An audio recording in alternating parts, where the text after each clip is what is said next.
Hi everybody, and Paolo here. This is a video about what I'm going to do quite soon, and I mean soon, meaning the next few months, and it is about to reissue my, I think it's one of my best seller ever, it is the kit conversion to build up in 1/24 scale the Fiat 6 series. With this cab you can build up the 682, the 690 and the 693 plus all the variants that were the N1, the N4, T1, T2. There was several different variants of these heavy trucks of the 50s, of the 60s in Italy. This was a truck originally made by Fiat Veicoli Commerciali in 1954, so it's quite old. And I see from several Facebook groups that several of these trucks are still active in Africa, where they are still perfectly working. The cab is quite old, but down there they are used to fix good stuff and make it last nearly forever. This new issue that I'm going to do, it's considered like a kind of a new issue.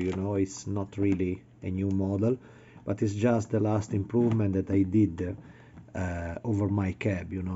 If you read my page, you know that it happened at an horrific situation. I think nowadays it was happened in May, so it was nearly 6 months ago, where the production plant where I used to make the casting, the resin copies of these models, went completely on fire. So everything was destroyed, and I was just lucky that nobody got hurt, first of all. So all my friends and all my mates that are currently working there, they were okay. But all the facility have been destroyed, for the devastation power of the fire that simply take all over the warehouse where they keep the molds and so on. So all my molds about this production stuff was completely gone. And so the guys told me simply to bring it back, one of the master.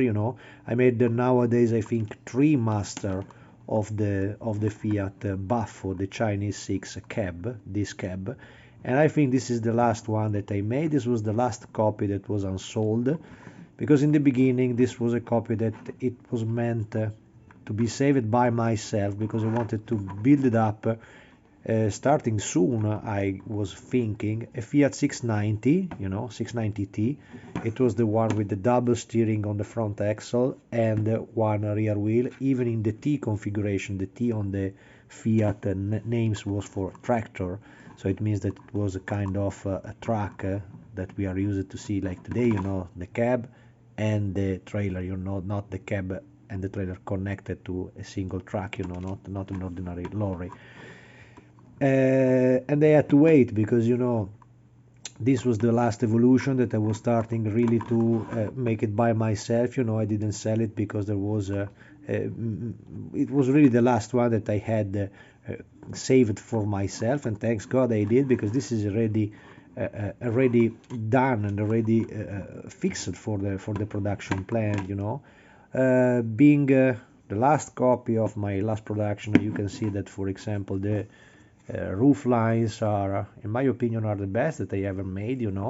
It's budget, not too much, it's not too high. I think it's really similar to the lines of the original Fiat 6 series.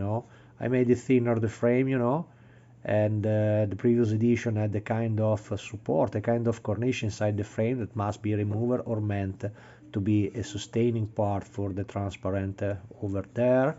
And I increased a little the details and engraving on the panel line on the front vents.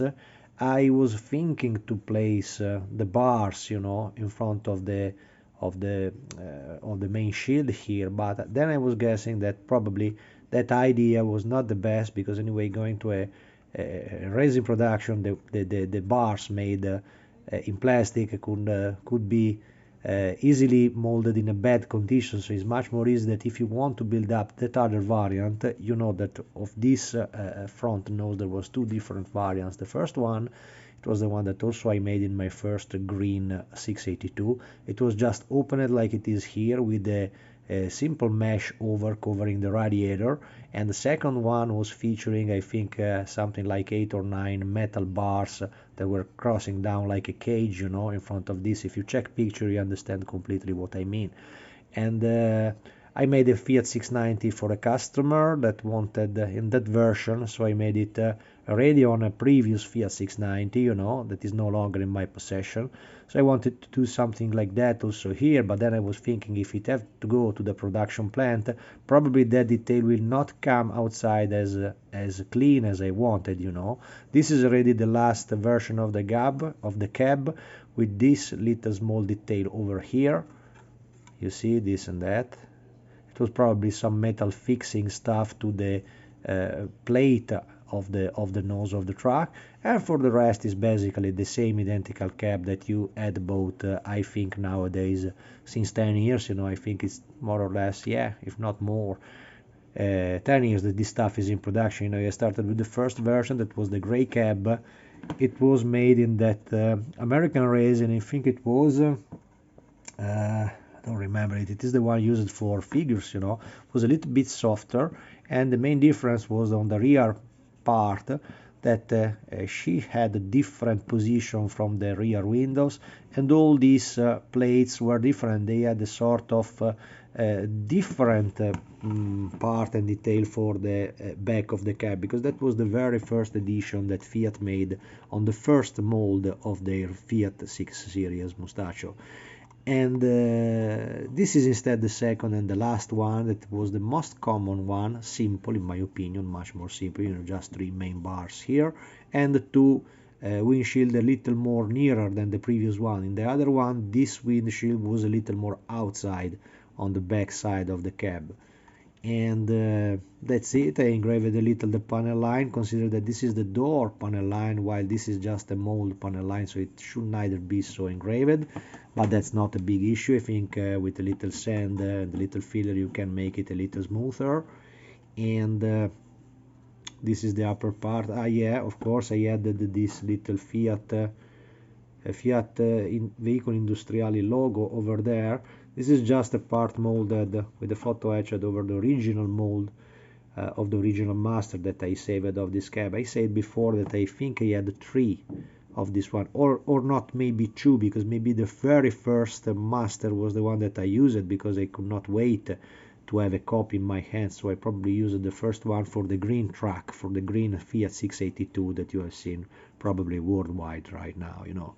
And the lower part is the classical lower part, quite basic, you know, but as I used to say, the point is that these kind of trucks have so different configurations inside, so I prefer to give a generical floor inside, so the modeler, depending where the model will be reproduced, you know, can make every kind of different variants of the Fiat 6 Series, you know, because for example, if you look at the trucks made for the Italian market had in the 50s still the regolamontation with the driving side that was on the right of the vehicle. Instead today they are on the left, like every car and every common vehicle that is crossing by the road today, you know. Instead back in time they had on the right side of the dash. And probably that was a reason. Many suspect that it was because there was still neither an European regulation about that, so every country can basically do whatever they want, and many driver thinks that the right side driving position was just taken to overtake in a easier condition, because these trucks were probably very easy to be overtaken. So if you're driving on this side, it will be much more easy to see the distance, you know, with the vehicle that is overpassing you. They say that this is a theory. I'm not so sure if it is true or not. I just report it like it is. And being in this configuration is also very easy if you want to do, for example, a Dutch truck. There is several friends in the Dutch community of truck builders that took this model and are making it and building up some incredible vehicles that probably in the next few years we will see in competition and so on. So it will be very interesting to see how the big guys are playing with with this part, you know. And as I said, in the Dutch version, instead the driving side was already on the left side, so you had to place the steering wheel and the dash on this side. The dash is not present in this kit because it's extremely simple and extremely easy, and once again it depends from country to country, because they were not all the time the same identical dashboard. Simply reverse it on the other side. It's a very simple part, you know. In the back back in the days, these trucks just have an ordinary big odometers with some minor lever over the dash, so it's really a small place. I don't think it's so complicated to build up. Plus, I've seen that all the guys around the world that already built it up, and they are several, this model, were able to finish an incredibly nice and very nice looking, convincing looking Fiat 682 or 690 or Mustaccio, whatever. So I think the model is absolutely there. So I think everybody can have the opportunity to build it up this way.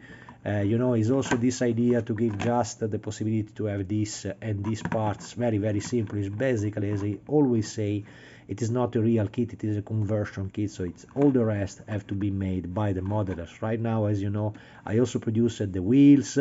I think I have something here that I can show you.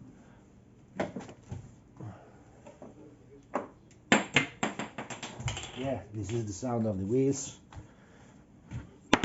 As you can see, this is the wheels made in resin. I sell them apart because also this I call them trilex, you know. Basically is an ordinary metal wheels, you know, that was had the possibility to be divided in 3 pieces, you know. It was very common on the trucks of the 50s and the 60s, unless I think it was Volvo, the first company producing the real metal steel that is the one used today. To have an idea, this type of wheels, you know, it is the one used by the trucks today. Much more easy probably to produce also, but this was much more nicer on this type of track, you know. So if you are looking at let me show something like that. This was exactly the proper idea to have the baffle. And these are the wheels made with the pattern in 3D by Andrea from KMP, very skilled guy. And those are the copies, you know, for that parts, you know. So they are available separately, you know, because I try to keep all the prices of my details. As I said, it's quite complicated, you know, to make them in ordinary conventional resin production, and they're quite expensive because the parts are big, so it's complicated to make big molds, and all the parts, when they became in resin and quite big, they are quite pricey for me, at least, to produce, you know. So these parts of the wheels are sold separately, also because it depends what kind of version do you want to do, you know. For example, as I say, like the T version, so it is the 2-axle front and rear axle, but there is several people that like the 3-axle, the 4-axle, so there is a lot of combination that you can do with this type of cab. So it depends time by time that you order before the cab, and then when you are done with the version that you are going to build it up, you just ask me the wheels. The other parts, for example, it is just a matter of documentation, you know. So if you have the proper documentation, you can do the proper chassis. Also, they were different from version to version, so it was a family of trucks. It's impossible, in my opinion, to provide just a unique kit of, for example, the T2. I just make the T2. No, why not? A lot of people like the N2, the N4, so there is so many different versions of this cab. And this is, if you really study a little the vehicle, if you know a little about the stuff and the items that Fiat made in the 50s and the 60s, you know, there is not so much documentation, so you have to find it by yourself, or you can ask myself when you buy my cab and you want to build up a version. So you send me a picture of the truck that you are going to build up, if you have a clear idea, and I will help you with no problem. So that's it. I think this stuff will be placed in production for the next few months, and I think that truck and this cab will be available from early 2024, I guess, if there is not another fire that destroy everything this time, and I really hope not. But that's it. I think it's extremely convincing, and this is the truck you are looking for. So don't look for other bullshits online and the stuff made random with the 3D file by some fellows that are trying to say, we make it in 3D. This is not 3D. This is an item that if you make it in 3D, you have to make it in a proper way, you know. And the other ones that I've seen around, they don't look so well done. But this is just my 2 cents and my idea. So it's up to you to take your own conclusions.